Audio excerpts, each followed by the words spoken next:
ইয়াতে চাওক ITI admission 2024-25 so finally official notice মুকলি কৰি দিয়া হৈছে ITI এডমিশন প্ৰসেছটো কি ৰেংক জেনাৰেশন কেতিয়া হ'ব চয়েস আমাক কেতিয়াৰ পৰা কেতিয়া কৰিব লাগিব কেইবাৰ চয়েস কৰিব লাগিব সৰু এটা ভুলৰ কাৰণে আমাৰ হাতৰ পৰা 17500 টকা গুচি যাব private ITI and government ITI কেনেকৈ সিলেক্ট কৰিব আজি এই ভিডিওটো বহুত এটা গুৰুত্বপূৰ্ণ ভিডিও হ'ব যদি আপোনালোকে ITI নিউ এডমিশন নিউ ইয়াৰ 2024-25 চনত অনলাইন এপ্লাই কৰিছে আৰু যদি আপোনালোকৰ আশা আছে টাৰ্গেট আছে মই চৰকাৰী ITI পঢ়িম বা মই ITI সিলেকশন পাম নে নাই কেনেকৈ মই চাব পাৰিম বা প্ৰসেছটো কি হয় কেনেকৈ চয়েস কৰিব লাগিব ৰেংক জেনাৰেশনটো কি হয় আজি আমি এই ভিডিওত সকলোখিনি তথ্য কথা পাতিম আৰু লগতে যদি আপোনালোকে আমাৰ বিজুটিপ study YouTube channel and Facebook পেজত নতুনবাৰ কাৰণে ভিজিট কৰিছে তেনেহলে প্লিজ চেনেলটো সাপোৰ্ট সাবস্ক্ৰাইব কৰিব নাপাহৰিব এতিয়া সব বন্ধু বান্ধৱীসকল ফাইনালি অফিচিয়েল নোটিস মুকলি কৰি দিয়া হৈছে আজি ইয়াতে স্পষ্টভাৱে লিখা আছে 1 নম্বৰ যে registration of candidate and printing of registration details by candidate so আমাৰ যেটো ৰেজিষ্ট্ৰেচনটো হৈছে এটো আমাৰ 25/2024 তাৰিখৰ পৰা 25/6/2024 তাৰিখৰ ভিতৰত আমাৰ ৰেজিষ্ট্ৰেচনটো হৈছে ইয়াৰ পিছত আমাৰ নেক্সট স্টেপটো আছিল ভেৰিফিকেশন সো ভেৰিফিকেশনটো আমাৰ 25/2024 তাৰিখৰ পৰা 26/6/2024 তাৰিখৰ ভিতৰত আমাৰ ভেৰিফিকেশনটো কমপ্লিট হৈছে সো ইয়াৰ পিছত এতিয়া আমাৰ নেক্সট স্টেপটো কি হ'ব যেটো বহুদিন মাজতে আমাৰ গ্যাপ গল একো আমাৰ নোটিস মুকলি কৰি দিয়া নাই একো আমাৰ আপডেট মুকলি কৰি দিয়া নাই মই খবৰ অলৰেডি লৈছো মই যেটো পঢ়ি আছো ITI ঠিক আছে মই খবৰ লৈছো একো নোটিস মুকলি কৰি দিয়া নাই যেহেতু আমাৰ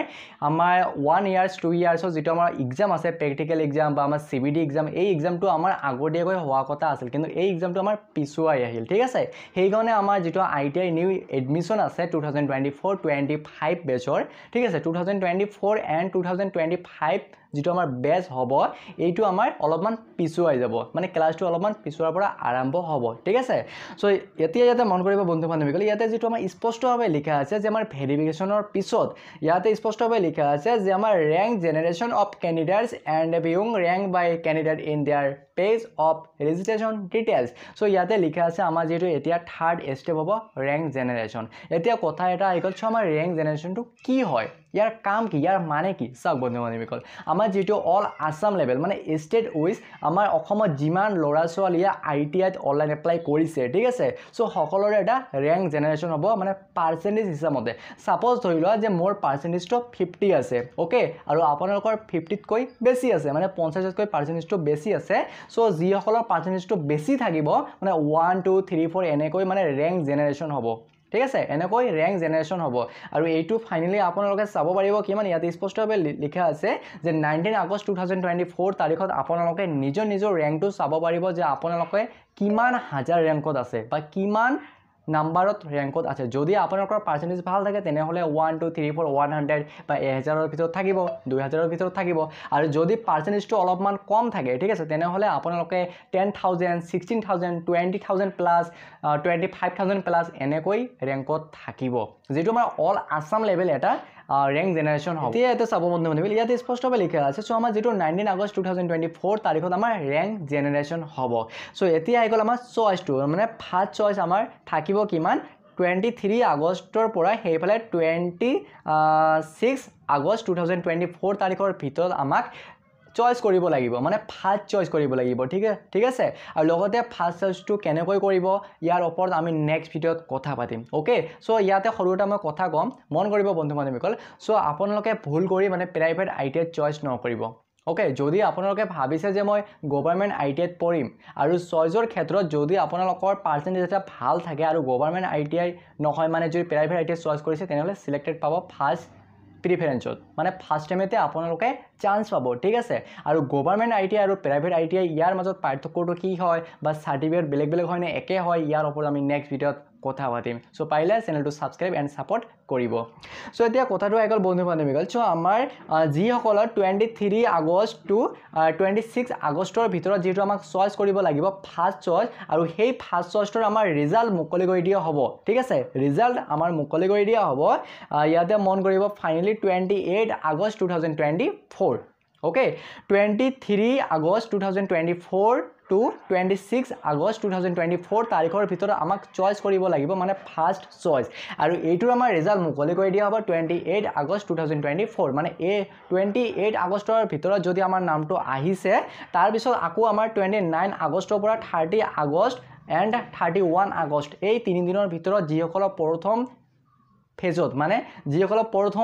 প্ৰথম চইজতে নামটো আহিছে এই 3 তাৰিখৰ ভিতৰত মানে 29 আগষ্ট 30 আগষ্ট এণ্ড 31 আগষ্ট এই 3 দিনৰ ভিতৰত এডমিশ্যন কৰিব লাগিব য'ত আপোনালোকৰ নামটো আহিছে এই ডকুমেণ্টখিনি লৈ ওকে আৰু এডমিশ্যন কৰাৰ ক্ষেত্ৰত কি ডকুমেণ্ট লাগিব কিমান টকা লাগিব ইয়াৰ ওপৰত আমি নেক্সট ভিডিঅ'ত কথা পাতিম ইয়াত ক'বলৈ গ'লে ভিডিঅ'টো বহুতে দীঘলীয়া প্ৰচেছ হ'ব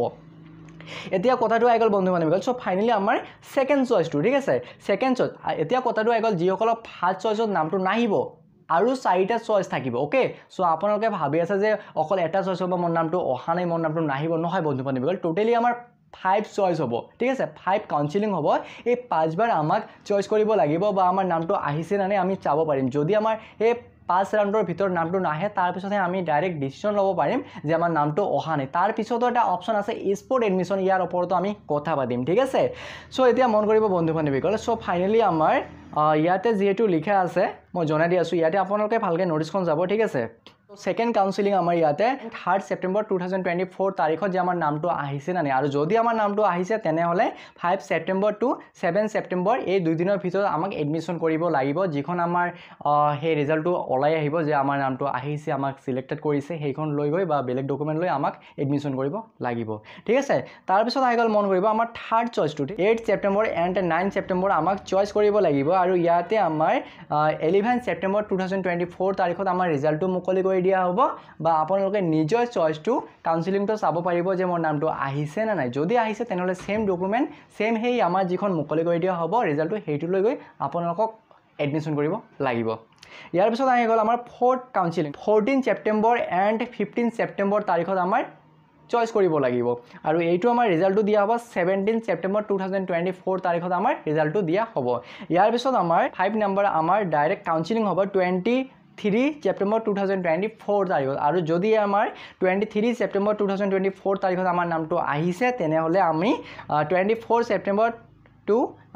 25 সেপ্টেম্বৰ এই দুই দিনৰ ভিতৰত আমাক এডমিশন কৰিব লাগিব সো বন্ধু বান্ধৱীসকল যেহেতু আপোনালোকে এইটো বুজি পালে আৰু কিবা যদি বুজি পোৱা নাই তেনেহলে মোক কমেন্ট কৰি জনাব ঠিক আছে আৰু যেটো ৰেংক জেনাৰেশ্যনটো কি হয় হেইটো মই জনাই দিলো লগতে আপোনালোকে যেতিয়া চইচ কৰিব ভালকে চইচ এটা কৰি চইচটো কৰিব আৰু যেতিয়া চইচটো মুকলি কৰি দিয়া হয় লিংকটো এক্টিভ কৰি দিয়া হয় মই অতি সোনকালে ভিডিওৰ জৰিয়তে জনাবলৈ চেষ্টা কৰিম যে কেনেকৈ চইচ কৰিব ঠিক আছে যদি আপোনালোকৰ চইচটো ভুল হৈ যায় বা যদি গভৰ্ণমেণ্ট আইটিআই মানে পঢ়াৰ ইচ্ছা আছে আৰু চইচটো যদি প্ৰাইভেট আইটিআই দিয়ে তেনেহলে তাতে চান্স পাব আৰু গভৰ্ণমেণ্ট আইটিআইত অলপমান পাৰ্চেন্টেজটো বেছি লাগে যেটো মই নিজে পঢ়ি আছো আৰু মই ভিডিওটো বেছি দীঘলীয়া নকৰো লগতে কিবা যদি ক'বলগীয়া থাকে তেনেহলে মই কমেন্ট কৰি জনাব সো আজিৰ কাৰণে এইটো আছিল এটা গুৰুত্বপূৰ্ণ ভিডিওটো যদি ভাল পালে তেনেহলে সকলো বন্ধু বান্ধৱীক শ্বেয়াৰ কৰিব লগতে চেনেলটো সাবস্ক্ৰাইব কৰিব নাপাহৰিব জয় অসম